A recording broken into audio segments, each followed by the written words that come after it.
All right, good to see you. Let's go back through, again, last week.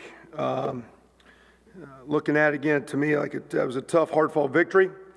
And again, we had one concern as much as any after game. Again, I don't know if our kids were as excited, even though they didn't play good, to take, again, winning for granted, because it's, getting some one-possession games that you don't go your way. So to make enough plays and to come from behind and battle, I congratulate our guys. A lot of respect for our players. Thought our effort was very, very good.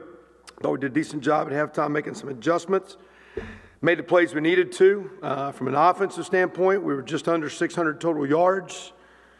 Nate had 395 of total himself with pass and run. Jordan Howard with 145, 7.2, 3 TDs. I think it's the most yards by a first-year performer, although he's a junior, so I wouldn't call him a freshman. In several years. Ricky Jones, we've been saying he's been kind of back to playing good and had 6 catches for 186 and a touchdown. So those performances, those guys had some great stat numbers. As an offense, we had no turnovers. It's the first time since our Missouri victory last year. We had no sacks, which was good to build on. We were poor on third downs. 2 years ago, we were decent. Last year, very, very poor, and we played this game very, very poor in third downs. And again, we've worked a lot on that in our practice, but whether it be just play calling, execution, making the adjustments, attacking the scheme, we got to tighten that down. We did have 4 times that we crossed the 50 for scoring opportunities, and we only got 6 points out of 4 of those trips. Twice we punted, and twice we had field goal opts. And again, when you're staying in some games that can be close, you move the football, but you don't get points, can definitely work against you. Offensive players of the game, Jordan Howard and Ricky Jones. We had winning performances out of a lot of players that we thought played decent. Nate Sudfeld, Jordan, Divine Redding, we thought played very well. Ricky Jones, we mentioned, we thought Michael Cooper did a solid job for us at tight end. Wes Martin in his first start, no MAs, played very hard, pretty good for a redshirt freshman. Dimitri Camille, those guys also had really good weeks of practice, backed it up. Jake Reed, our senior center, did well, but he had 3 snaps. It just was some of the timing. When you're doing some catch and throw at Reed, and when you got to manage the snap, it can really throw your timing off. So we kind of held Jake's performance blocking was winning, but some snap issues we want him to clean up and expect him to. Our scout players of the week going against the offense, defensive was Tony Thomas, who's a senior, 4th-year walk-on outside backer that really played defensive line. It's a great kid. And Raekwon Jones, freshman linebacker, did a great job on our scout looks. So they were scout players week. Defensively, again, very, very poor, not acceptable. Structure and preparation by our staff is not close to what it needs to be, and we're trying to address that immediately. Our players' effort, our buy-in, I think is awesome on that side, legit. But there's some things that I think that need to happen that I want to see that from the way we're doing business. And again, the way we got our staff here, I've got 4 offensive coaches, me being one of them, and 5 on D, but I'm kind of, not that I got answers other than I know how I want it to look. That's my problem defensively. I can't give you a defensive answer, but I know what I want it to look like. And we're going to work really hard to get some things that I just expect to see, putting our kids in positions to make some plays, because their effort, their desire, their talent is plenty good enough for us to be much, much better than we're on defense. And I say that because of the way they practice. I know they go against RO. Like Nate's comments to me was, man, I watched that 2-minute drive. He goes, against us. He goes, they were in my face the whole day. I goes, practice was hard. But, and again, I think our offense has a few good players, and I think we can do a few good things on O. But again, so taking it to game day, whether that be in our communication way of getting it called and seen, because in practice sometimes you script it, you know what's going on. Well, the game's unscripted. It's right now. You got 3, 4. You don't have like 2 hours to get your practice plan right. You got 6 seconds, and you better get it in. You better be lined up, because here they come again, here they come again, here they come. Or is it, hey, even though that's Nate Sudfeld and he's a great player, it's just Nate. I know Nate. I can sit on his outcut, because you know the guys. You know what I mean? So like, yeah, I know Dan Feeney's a great player. We got to lead. Now you get in the game. So sometimes is it just the transfer of guys in practice? You make the game and the opponent bigger. It might be a little bit of both. We'll see. Our third quarter performance was really solid, though. All we talked about was trying to play hard, play one play. We had 2 takeaways. They were actually caused by Marcus Oliver. He did both of them on caused fumbles. Concerns, we only had 1 sack, let alone just the total yards and points we gave up, but 1 sack, not enough pressure on the quarterback. We had busted coverages, mainly by linebackers in some deals. It wasn't DBs that got us, but some linebackers. And sometimes we're putting those guys in position. You got to play the run, and oh, by the way, cover this guy. And so we got to look at some things we're doing to help those kids out. Only 2 tackles for loss. Again, so if you can't get them on schedule and get them negative, they were 7 of 9 on 3rd downs in the first half. They're all very manageable 3rd downs. It's really your 1st down and 2nd down D we got to pick up. They had 16 plays of 10-plus yards. We had 21. They had 16 plays of 10-plus yards. We had 2 2-minute opportunities that we were 0 for 2, first half and second half. So we work a lot of, again, plus 50 and make a 3rd down, stop a 3rd down. Those are point stops. When you're on the 35-yard line and you hold them on 3rd down and 10, versus that's 7 points or 3-point opportunities. So we talk a lot about that and work a lot on that. We've worked a lot on 2-minute in this camp, and to give up 14 points in 2 2-minute situations was disappointing. Our defensive player of the game was Nick Mangieri. 11 tackles, awesome, phenomenal energy, great week of practice. Good to see out of senior vet. And the only other player defensively that we gave a winning grade to was Zach Shaw. And he flew around and looked very, very good. Our scout defensive players of the week, our scout players going against the defense, the offensive guys, it was really 2 guys that I was kind of glad to see them do well, Isaac Griffith and Camion Patrick. And that's kind of encouraging because those are 2 guys that have kind of went through some things where they didn't have good news. So to be in that situation, go out and practice well was a great, great thing, I think, to see. Special teams, we gave up 9 points.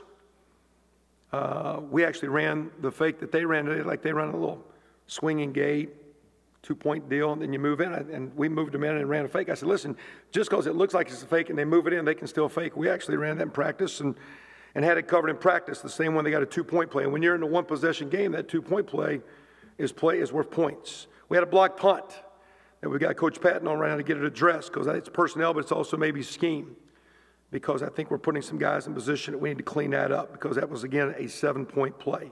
Gave them 9 points in the kicking game. Our kickoff return got beat by their team. We had basically no special team players again. We lost a field position battle.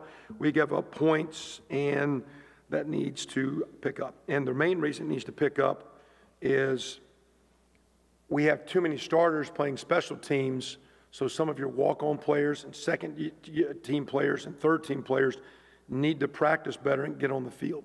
And they need to get on the field not just for this game, but for the wear and tear of the kids' bodies come November.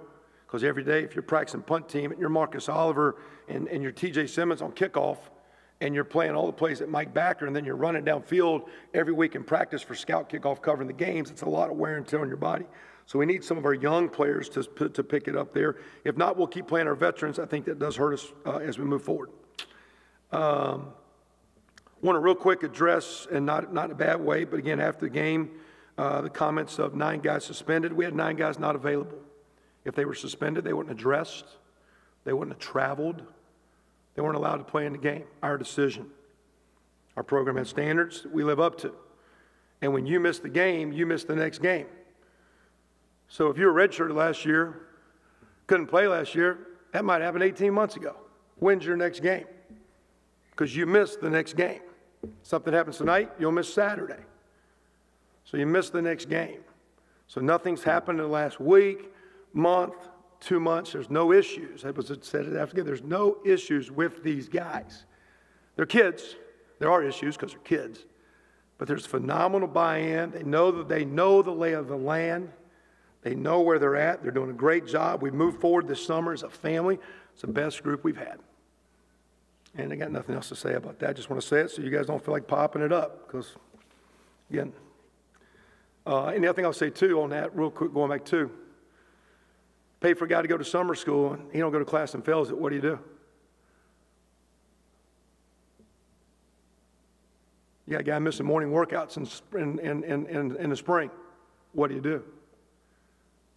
Guy fumbles the ball in a game, Tevin Coleman, what do you do? We have standards that we stay by. And if you don't hold your standards, there's certain penalties that come with standards. So you can overread into it. Those guys just weren't allowed to play, and we'll see if they are this week. Moving forward now to Florida International. Again, Ron Turner coached team. You know, Coach Turner's at Illinois for a long time. Tremendous offensive mind in football through the years. They had a great win over Central Florida. Played them Thursday night, so they've had 9 days to get ready for us, 9 days. But they had a great win over those guys. They have a very solid offensive plan. I know Coach Turner's background well with, you can say it's a pro-style offense, and it is, but there's also some elements of the college, zone read and the run game of the quarterback, which we just saw last week, and some of the play actions. You can see some of the two-play calls and some of the pro-style of the way the thing works, but very solid offensively. Defensively is really the strength of their team. They held Central Florida at 46 yards rushing, very aggressive and attacking downhill. A lot of things that I'd like to get our guys into how they're playing. Total domination for 4 quarters the other night in that game, and they played really good defense a year ago. It was a really good defensive team, and as was building the program, they're getting their offense intact. Their offense is much more mature. Their defense looks better than it was a year ago. Very solid and sound in a kicking game. Expected to be a strong challenge, and we'll see if we can grow. But the most important thing, like we told our guys during that game, is what do you do next? What's next is Florida International. What's next is this week of preparation, one game at a time. So again, we're pleased that we're 1-0. We got a lot of work to do. Everybody says you improve from week 1 to week 2. Hey, we just need to keep improving, and I know we will. Believe we will. Expect a good week. Expect a great game. I know it's a strong opponent coming in. There's going to be a bunch of good ones. 8 o'clock Saturday night. Well, again, we hadn't done anything, and again, I don't think it's again just injury there that happened last week. Not anything required surgery. We're to see where he is. But I thought Keontae played well. Let's go back to that game. You win that game because of a freshman, John Crawford, on a field goal block. You win that game because that's a bang-bang play on the goal line with Andre Brown. And is he across or not? In my opinion, based on what they called on the field, I think that's what they called him if he'd have caught that ball, because it's a bang-bang right there at the line. His feet. You say he wouldn't? I don't know. I think whatever that guy would have called is what it probably would have stuck, because it was right at the line. He's hitting it, and if the guy says this, it would have been good. If the guy said this, it would have been no good. It looked like a bang-bang play. But you got freshmen. End of the game, you got Jamil Cook, out there playing defense. You got Crawford. You got some true freshmen. Those guys played well. So even though we'll see where Chase is, I thought Keontae and Tony Fields all played well. Jonathan Crawford's going to be a very, very fine football player. He did really good. He showed up a lot. Made some mistakes, but he shows up a lot. Kevin, the FIU, I think last year, they either led the nation or close to the nation, leading the nation in forcing turnovers in the red zone. What did they do, and what probably will they do again? What makes them dangerous when your offense gets into the red zone? Well, and again, we're starting our game plan, so to sit as we start, and of course you go back, now they got a new D coordinator, came from Pitt. So some of these early games are hard, like you're watching Pitt film. That's not even the team you're playing. And then you're watching last year's team, well, is that the scheme they're playing? So really you got one go, Central Florida. And sometimes you're going to defend different teams differently based on what they do. So, are you wasting time? You're getting a feel of maybe tendencies. Does he like, so are they blitzing a lot once you get in that 25 or 20 area? So maybe sometimes it's just fortunate, the luck of the draw, the rub of the plays that are called. A guy got loose with the ball, a guy got a tip ball. A lot of teams get more aggressive in blitz down there. Is that why? I haven't studied that far yet in the game plan to say that's why. But we know this, that mistakes can happen, mistakes in scoring zone. That's why I talk about crossing the 50-yard line and not scoring. When you get scoring opportunities and don't score, you get on the wrong side of scoreboards. We were 5 for 5 down that scoring zone. Disappointed we got the one field goal on the 5-yard line. We could have been 5 for 5 TDs. You want those 7-point deals. The Rashard fan, I know he was kind of walked off. Yeah, he just took a hit to his head, and I think, again, in this day and age, it would be interesting to see. He appeared good after the game. And appeared good after. We have, as a conference, we actually have spotters in the game. Matter of fact, he tried to get up. I was walking on the field because he just kind of went in, put his head right on the guy's knee, made a really good play. But it looked like a knee-to-head contact. And I was walking out to stop the game. They're supposed to have a spotter that I'm sure was going to do it anyway. I was like, he's got a head right here. It looked like he came back quick. But sometimes what they do there is they'll start working him out. And if you work out quickly and you re-aggravate your head injury with a headache and whatnot, they'll really slow you down. So it'll be interesting to see where he's going to be. He looks like he could be day to day, but that's part of practice. Once you start practicing running around, that could go this way real quick too. We'll see. In terms of working on communication on the field with some of the younger guys on the defense, what can you guys do the next few days and the next week to kind of shorten Well, talking on it now, and I think as much of it, for example, my comment was, in practice as coaches, you need to not talk and give them the calls. You need to require them to talk. Because I asked the players the other day, I was sitting with defensive players in a meeting. I said, okay, tell me how many times in practice you hear the coach call the defense. Because in the game, you don't hear blah, blah, blah. You know, I know in our no huddle deal, you guys have been practicing, we'll move away from the offense to signal, just because if I'm telling a guy, or Coach Johns is telling a guy to play, well, your receiver right there can kind of hear it. I want him to see it and learn to communicate on his own. And so I think one of the things as coaches is I don't think it's a young guy issue. I think it's our ability as it goes from A to B to C to D, how many times does it travel, how fast can it travel to get signaled, to get communicated out. And we're just, like I say, we're looking at some ways to improve that because it needs to. But I think it can be as much handled from the staff as by the kids. We do a lot in practice communication too. Like right now, like notice how many times during this deal you guys would do. You know, whoever's phone this is, either they got a bad phone or they don't Twitter. All right? And I say that because people don't talk. If you don't believe me, like if you're an older dude like some of us, go to an airport where everybody used to sit around and talk. Now you go to the airport and everybody's just sitting doing this the whole time. Nobody talks.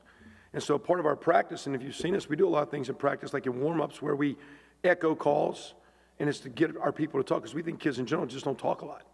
You know, they sit there and text their roommate, you know, and sitting in the room versus having a conversation.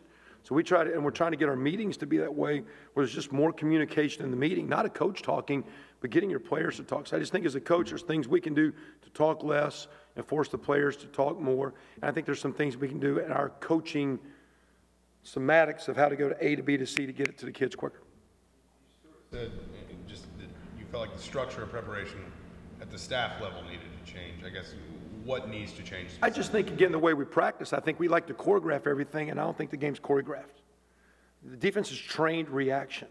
And if you go out there, I mean, you have these battle plans. Oh, well, what you need to do at first place, you need to wad it up and throw it away because the plan never works. I mean, you got to adjust.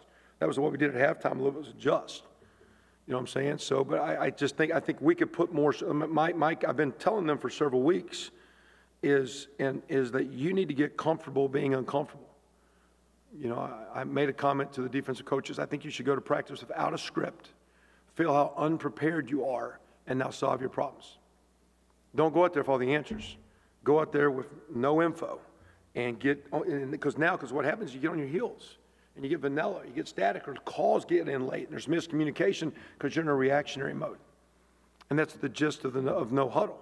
And the teams that are good on defense, they flip it and go the other way. They found ways to attack the no huddle deal. We got to find a way to be a little bit more aggressive. And that's what, again, I'd say now you can talk, you're blue in the face. We still got to make plays. But again, the effort, talent, we'll do some things structurally different maybe, but not a lot because there's a lot of things we do structurally good. We just got to get them lined up, get their eyes in the right place.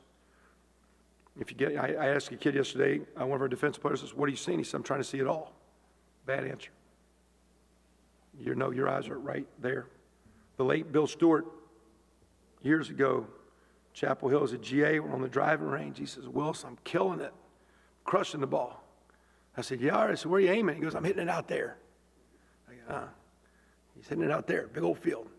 What are you doing? It's right there, and when you got to get right on certain things. Like I asked, so I had Suffield stand up yesterday as a freshman, Nate, what pass plays did you like? He goes, I liked it all. He goes, why? Because I didn't know what was open. I said, what did you like Saturday? He goes, I wanted this, and I wanted this. And you get specific. So that's the deal. You got kids. It's just getting them to slow down, get your eyes where you're supposed to be. Quit trying to do everything. Quit trying to do too much. Or quit coaching them to do too much. Get it where all 11 guys work together. And we'll be fine. Anything else? On your protection on that one punt block, but then that field goal in the fourth quarter, they looked like they partially blocked that too. So is that our snap times were good. Both issues are alignment, spacing, edge issues, where if you can get some short edge. So as far as the snap, we got new snappers, the get off times that we want, like the punt that was blocked was 2.02, we wanted 2.0. So it was 200s less than the ideal time. But shoot, he could almost tackle him. He was in there so clean. So it's such a short side, backside. We got to address how to clean that up, whether it be with our splits or with our scheme. I think the field goal, again, our wing just got suckered down a little bit. And actually, when he stepped, he did the old proverbial. When he stepped, he moved the outside foot, and it's a 6 inch shorter because you're blocking the end guy with time. And the shorter that edge, the less time. And that was just a time deal. Question. I think Virginia Tech coaches talked about being able to potentially fine players, that if they're going to get money, fine players. I mean, just if you have any thoughts on down the road, maybe rather than suspending players, you fine players, or Yeah, well, whatever. I've, so for example, you can be on full scholarships as room and board, right? Well, we can stick you back in the dorm and eat the food over there. We don't have to give you the value. A lot of these guys, after your freshman year, you can live off campus, and you get the value to go live in an apartment. Well, a lot of they don't like that. I mean, there are things like that. You got to make sure there's legal issues. You don't have to pay for summer school. They want to be. I like to give them May off. Well, a lot of kids want to be here for May now because, well, I got the apartment over there. Who's paying? It's like my rent check. And so, they're getting some good deals. I kind of wish that, I'm not into that we need to change the recruiting calendar. These kids are committing early. I kind of wish we had an August signing day so you could lock them down and know they really committed or not.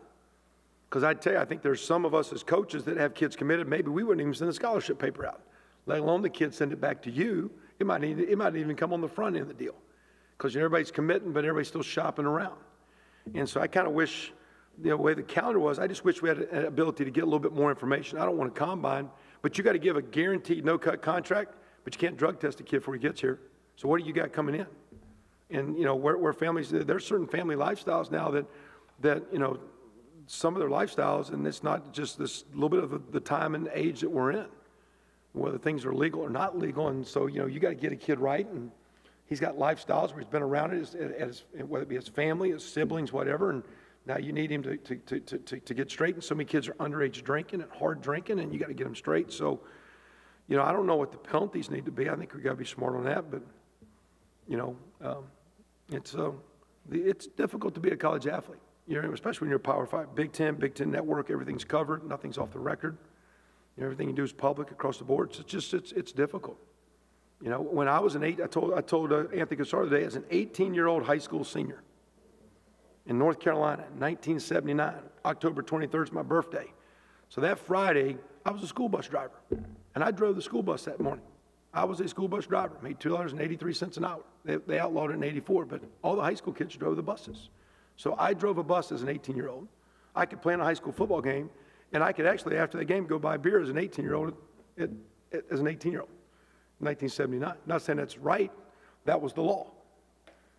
Not that the kids should drive buses now, not that the kids should be drinking at 18 now. The laws have changed. You got to abide by the laws. And it's evident whether it be the laws of society, system, whatever. We got, our school, whatever, our department, our team. It's just tough for these kids, and they got to deal with it. And our deal is teaching them how to be more mature and more man. And we're not, I think they should have a boatload of fun at college. This is a phenomenal town to have college, to have fun at. It's a great college to be at, but they've got to do it in a way that's very mature and very respectful. They also were talking a lot to them about how to take care of their body. And some of those things you can do on Saturday really hurt your preparation next week. How much is in your tank to be a good practice player? How much sleep are you really getting? Yeah, you ought to have a little bit of fun, but if you want to play good this week at long hole, you better eat a little bit this tonight, and you better be careful what's going on, because you got to come back and have another good week. I think they're really good programs in kids.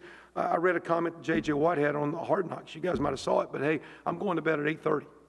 And he goes, the lifestyle sucks, but I got one chance. Like we're telling kids, there's a lot of things you can do over. You get one chance to play college football. You can change degrees, majors, you can change, shoot, you can do lots of things down your life differently, but you can't come back and play the college football experience. It's a one-time, 4-year window. And the more you get it right, because there's not a lot of do-overs, the better you're going to be. And we're just saying, can you learn to have fun, be a little bit more mature so you can give yourselves a chance, as hard as these guys have worked. So we're working hard not on telling them the do's and don'ts, but just tell them, hey, to be a winning great player, these are some choices you can make that could play as many benefits as just watching video or having a good summer. So if you go through that. Anything? You talked about him, but Jordan Howard, just how much does it do for the offense just kind of have it with him and Divine a little bit too? Just that regular, it feels like those are guys that just get you, good 3-4 yards on first down, 3 yards on second down, kind of open the playbook up as you get on schedule. Yeah, and I think, they made a couple, it's a good question, Tuesday, because they made a couple. I don't know if they got that home run, it's always 80 or 90, like Tevin might could go. But like, you know, I mean, Jordan's a bigger dude now. That guy falls forward a lot, you know, and those twos go to fours, and that gets you better third downs. And those 2-yard plays are 4 yards. Those 5-yard plays are 7. I mean, just, you know, it keeps the chains moving.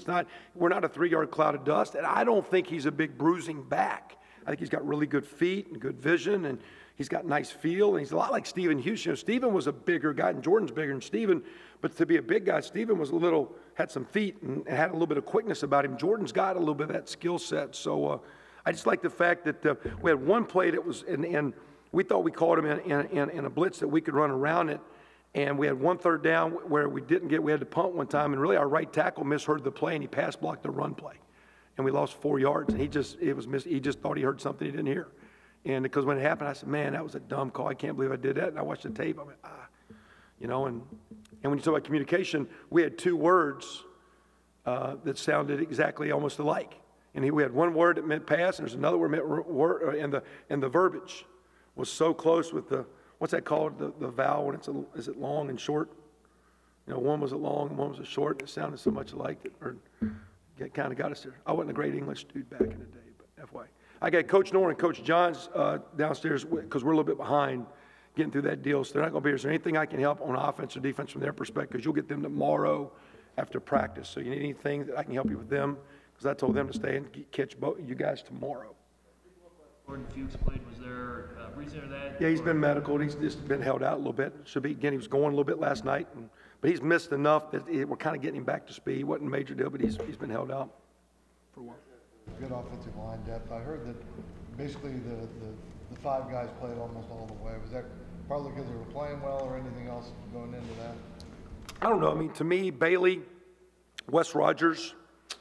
We need to get Brandon Knight. We think he's the most gifted of all the guys not playing. But I think maybe with that game getting a little tight, not having a lot of possessions in the first half, you know, because our defense didn't get off the field. Then you're behind and you get in a 1-possession game. Probably just Coach Fry just kind of was riding the horses he had. And nothing from practice or preparation. I mean, I would have told you we probably would have played 7, 8, 9. Sometimes it's a little hard to change the center, but that's more for under center. We're in the shotgun so much you can actually get away with that a little bit more than back in the old days. What do you see from the pass rush today? I mean, they did a lot of kind of quick decision offense, but it needs to be better.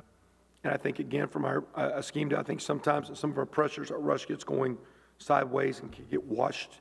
I want to kind of get it upfield in the quarterback's face, you know, and so I just think sometimes we want to do some things with pressure, but when we bring a guy on the left, to my left, you know, you're right, everybody goes that way, and as you're going sideways, you know, you're going that way, and the quarterback's back here, he doesn't feel it. And if you pick up the blitz, if the blitzer's unblocked, but people blitz so much now that schematically it's hard to be unblocked. I mean, people are going to count for people. And so unless somebody just has a flat-out blow, you get a free shot. Typically, you get hats on people, and my deal in getting hats, I just like to see a little bit more verticalness out of our defense if we can find that. Touchdown! Wow, what a play!